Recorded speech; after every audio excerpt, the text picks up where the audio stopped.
राम राम, जय मां भारती, जय हिंदुस्तान।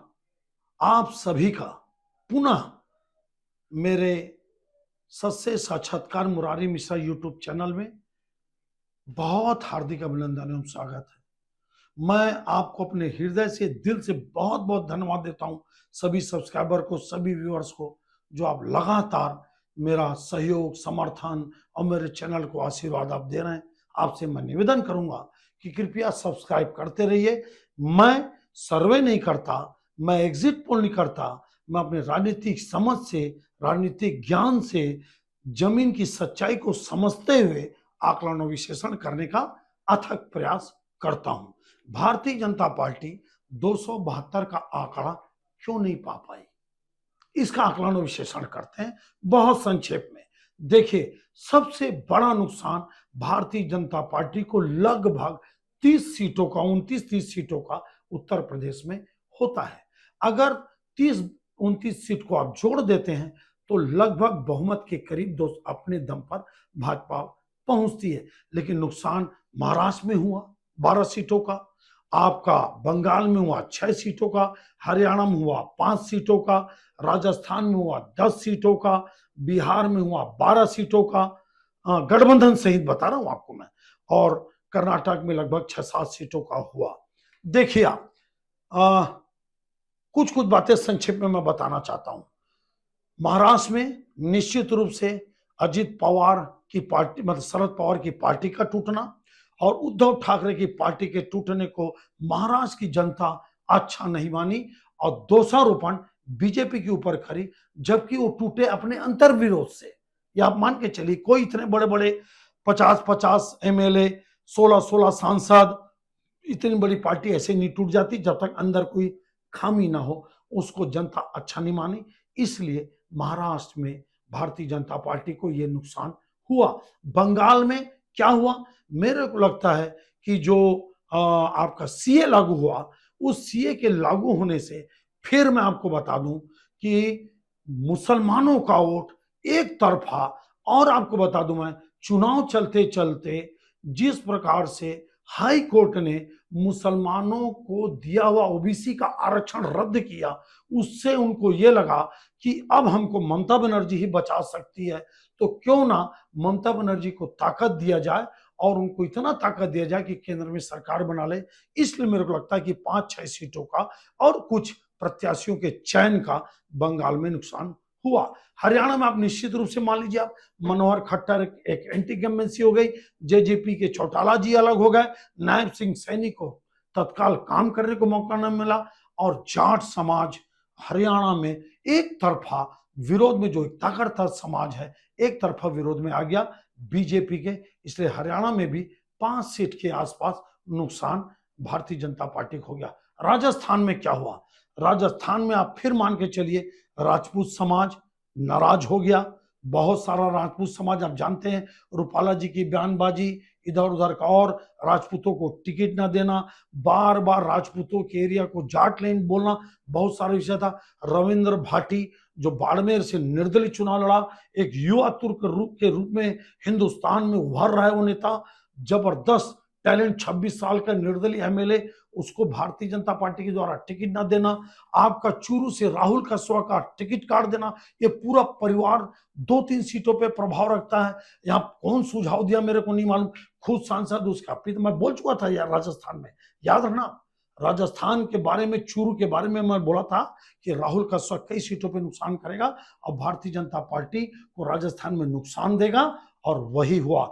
इस तरह से राजपूत समाज का नाराज होना, राजस्थान में दलित समाज बहुत ताकतवर है, मुसलमानों के एक तरफा वोट दे देना, दलित समाज का कांग्रेस की ओर चला जाना, आदिवासियों का समर्थन, कम्युनिस्ट पार्टी का 2-3 सीटों पे अच्छा प्रभाव है, उसका साथ आ जाना, इस तरह से आपका राजस्थान में भी नुकसान हुआ। आप जानते हैं कि बिहार में निश्चित रूप से नीतीश कुमार का पाला बदलना, इधर आना उधर जाना, फिर बीजेपी के द्वारा ले लेना, कार्यकर्ता बीजेपी का इसको स्वीकार नहीं कर पाया।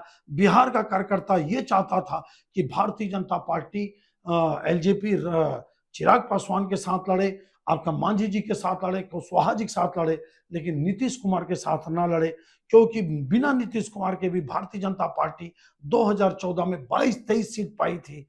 ये आज 12 सीट पर उतर गई। इस गठबंधन को भी लोगों ने बीजेपी को नुकसान के रूप में देखा। इस तरह से आप मान के चल, कर्नाटक में कोई बहुत ज्यादा नुकसान नहीं हुआ। अब मैं उत्तर प्रदेश पर आता हूं। प्रभु राम की मेरी नगरी अयोध्या में, देखिए पूरे देश में माना जाता है और मैं भी मानता हूं कि जितना वोट मिला है भारतीय जनता पार्टी को और उसके गठबंधन को, तो एकमात्र नेता, ब्रांड नेता मोदी जी। मोदी जी कोई एक व्यक्ति नहीं है, विचारधारा को परिलक्षित एक आदमी करता है। जैसे नेहरू जी कांग्रेस के विकास को परिलक्षित करते थे, आपके जयप्रकाश नारायण जेपी जी समाजवादी आंदोलन को करते थे, आपके कर्पूरी ठाकुर जी दबे कुचलों के चेहरा थे, उसी तरह से नरेंद्र मोदी जी सनातन और डेवलपमेंट, नए भारत के नए विकास की एक ब्रांड इमेज है। उसके आधार पर हिंदुस्तान में भारतीय जनता पार्टी के जितने जीते मोदी के नाम से लड़े, मोदी के नाम से जीते। चंद्रबाबू नायडू भी अगर जीते आंध्र प्रदेश में, वो भी। फिर उत्तर प्रदेश में क्या ऐसा हो गया कि अयोध्या जैसे प्रभु राम का भव्य मंदिर का उद्घाटन हुआ, जहां पर करोड़ों लोग, श्रद्धालु, लाखों लोग, अभी तक करोड़ों आ चुके, लाखों श्रद्धालु रोज आते हैं। लगभग 30,000 करोड़ के प्रोजेक्ट वहां पे डेवलपमेंट के चल रहा है। 4 लेन, 6 लेन, इंटरनेशनल एयरपोर्ट, 1400 करोड़ का पुल, पुलिया, ब्रिज, आपका सरयू नदी का घाट, आपका आलीशान रेलवे स्टेशन, ना जाने लाखों करोड़ों लोगों को इस डेवलपमेंट से सीधा फायदा मिल रहा है। ऐसे प्रभु राम की इस नगरी की जनता क्यों हरा दी आपकी भारतीय जनता पार्टी को अयोध्या में? ये बड़ा, एक सनातनी हिंदू के नाते मेरे को भी बड़ा दुख पहुंचा, मैं भी बहुत मायूस हुआ। अयोध्या की जनता को जवाब देना चाहिए, अयोध्या की जनता को जवाब देना चाहिए कि जब मोदी जी प्राइम मिनिस्टर के लड़ रहे थे तो आपने लल्लू सिंह को ही, मानता हूं उनके में कमियां थी, मैं मानता हूं कि भाजपा को टिकट नहीं देना था, मैं मानता हूं कि भारतीय जनता पार्टी उत्तर प्रदेश में सही टिकट वितरण नहीं करी, मैं मानता हूं। लेकिन जब मध्य प्रदेश 29 का 29 सीट दे सकता है, जब छत्तीसगढ़ का आदिवासी 10-11 में 10 सीट दे सकता है, गुजरात के आदिवासी और दलित जब 25 में 24 सीट दे सकते, 26 में 25 सीट दे सकते हैं, दिल्ली के 7 में 7 दे सकते हैं, क्यों उत्तर प्रदेश में हुआ? मेरे को इसके बहुत सारे कारण जो आपको मैं बताना चाहता हूं। एक, कि भारतीय जनता पार्टी को चाहने वाला कार्यकर्ता वोट करने नहीं निकला, उसको ये लगा कि आराम से 350-400 सीट मोदी जी का आ रहा है, गर्मी, हम घर में सो जाते हैं, हम और एक अकेले वोट नहीं देंगे। और दूसरी तरफ MY समीकरण, यादव और मुसलमान इतना ताकतवर तरह से वोट डाला, इतना ताकतवर तरीके से वोट डाला, और हर फेज के वोटिंग में ये बात छन छन के आ रही थी कि भारतीय जनता पार्टी का वोटर उत्तर प्रदेश में आपका वोट करने नहीं निकल रहा है। फिर राजपूत समाज का भयंकर नाराज हो जाना, बहुत ज्यादा।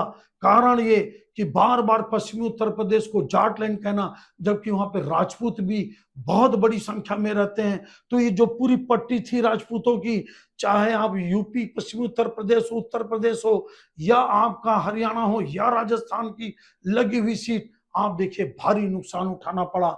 मायावती के जो कोर वोटर थे, दलित समाज के लोग, कई जगह से भारतीय समाजवादी पार्टी ने दलितों को जबरदस्त टिकट बांटा, चाहे में आपका मेरठ की सामान्य सीट हो या ये अयोध्या की ही की सीट हो। ऐसा कई एक्सपेरिमेंट किया। मेनका गांधी जी सुल्तानपुर में इतना काम करी। कुल मिलाकर जब अयोध्या की मेरी नगरी, क्या रोड, देखिए आप, वहां चलने के रास्ता नहीं थे, नाली बदबू देती थी। अरे डेवलपमेंट पे वोट दे देते, इतना डेवलपमेंट हुआ है अयोध्या में। वहां के लोगों की जमीन, जिसकी जमीन 1 लाख की थी, आज वो 100 करोड़ की जमीन हो गई। कम से कम इसी सोच के आधार पर, डेवलपमेंट के आधार पर, अपने निजी स्वार्थ के आधार पर जिताना था। मैं प्रभु राम जी से मैं क्षमा चाहता हूं। अयोध्या वासी अगर गलत किए हैं तो मैं अपने सच से साक्षात्कार के माध्यम से मैं प्रभु राम जी से क्षमा मांगता हूं, प्रार्थना करता हूं कि प्रभु राम जी अयोध्या वासियों को माफ कर देना, उनको सद्बुद्धि देना। ये इतनी बड़ी गलती कर बैठे जिसके कारण आज राम भक्तों को गाली सुनना पड़ता है, तकलीफ झेलना पड़ता है। और उत्तर प्रदेश में अगर योगी जी सीएम नहीं होते तो इतनी सीट नहीं आती, अगर मोदी का नाम नहीं होता तो इतनी सीट नहीं आती। लेकिन फिर मैं बोलता हूं, ना योगी जी हारने वाले, ना मोदी जी हारने वाले। ठीक है, किसी समीकरण से जनता जब गुस्से में आती है तो कुछ गलत कर बैठती। जब किसान गुस्से में आता है तो अपनी फसल को आग लगा देता है, उसके बाद सर पकड़ के खून का आंसू होता है। बिल्कुल वही हो रहा है। आज उत्तर प्रदेश की एक एक जनता रो रही है कि हमसे गलती क्यों हो गई, हम वोट देने क्यों नहीं निकले, हमसे बहुत बड़ी गलती हो गई। ये बहुत बड़ा कारण था। एम वाई समीकरण पूरे ताकत से साथ दिया अखिलेश यादव को, और उसके बाद अखिलेश यादव का जो टिकट वितरण था ये बहुत अच्छा था। भारतीय जनता पार्टी का जो टिकट वितरण हुआ वो उतना अच्छा नहीं था जितना अच्छा होना चाहिए था। बहुत सारी बातें हैं। राजभर जी अपनी सीट हार गए, निषाद जी अपनी सीट हार गए, अपना दल के भी जो कार्यकर्ता थे। और फिर हो सकता है कि कोई ना कोई अंदरूनी एक और स्टोरी हो सकती है कि राज्य सरकार के प्रति भी या लोकल जो एमएलए हैं। और फिर सबसे बड़ी गलती, वोट दलाने का काम योगी जी और मोदी जी का नहीं है। अगर वोटिंग परसेंटेज पहले राउंड में कम हुआ तो तुरंत भारतीय जनता पार्टी के नेताओं को, खासकर विधायकों, जिला अध्यक्षों को एक्टिव हो जाना था और वोटिंग बढ़वाना था। ये बहुत बड़ी गलती निचले स्तर के कार्यकर्ताओं की है।